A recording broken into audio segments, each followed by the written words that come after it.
Hi, Christine here. So today's video, I'm making albondigas, and this recipe is a really easy, simple soup to make with ground beef and then lots of vegetables. This recipe is actually something that my grandma would make, my mom would make. I, of course, simplify their whole recipe into my own recipe because I can't cook like them. I don't claim to, and yeah, there's just no way. But I make it simple and easy.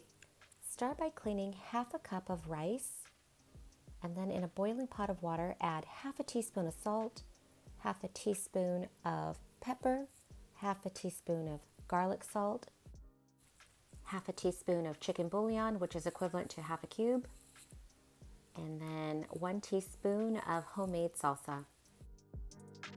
I also add Pato Spicy Tomato sauce, and I use half a cup for that. For extra spice, add jalapeno and a yellow mild pepper. Maybe. Okay. I can handle more spice than you, so. Add 2.5 carrots, 2 potatoes, 1 Roma tomato, 1 zucchini, 1/4 of an onion, and then 3 garlic cloves. Now let's prep for our meatballs, the albondiga. I shred carrots, half a carrot, and then I shred 1/4 of an onion. To season the meat, add half a teaspoon of garlic salt, chicken bouillon, half a teaspoon, and then we're also going to add just a pinch of pepper. Add chopped cilantro and half a cup of washed rice.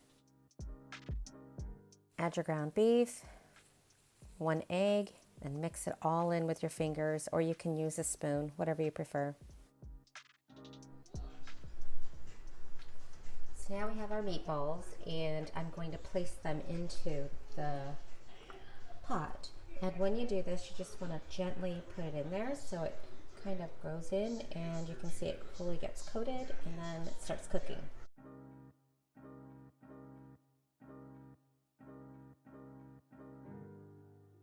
Make sure that the water is boiling hot, so you can see that it's going to just start going around and cooking immediately. It darkens up really quick.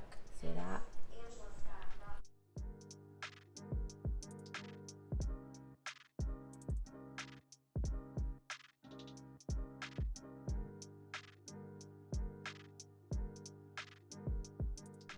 The pink is going away. That means it's kind of setting.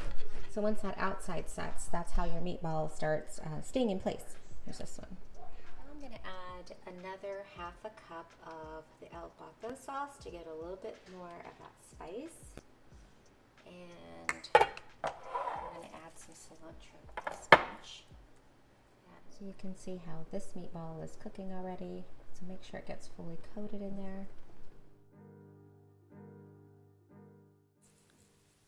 Here's the albondigas after about an hour. You can see the vegetables are all soft.